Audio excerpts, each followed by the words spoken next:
Degree से खबर देते हैं डिजिटल आवाज न्यूज के लिए अमान उल्लाह में।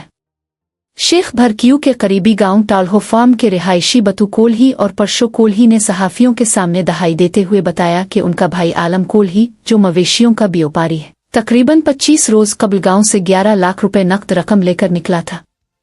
उन्होंने बताया कि आलम कोल्ही कारोबार के सिलसिले में भारो कोल्ही के हमरा डिग्री के करीब गांव दिए 150 में पोपट कोल्ही के पास आया था। ताहम इसके बाद से आलम कोल्ही का कोई सुराग नहीं मिल सका, जबकि इसका मोबाइल फोन भी मुसलसल बंद है। मुतासिरा अफराद ने खदशा जाहिर किया है कि उनके भाई को रकम की खातिर कत्ल करके लाश कहीं गायब कर दी गई है।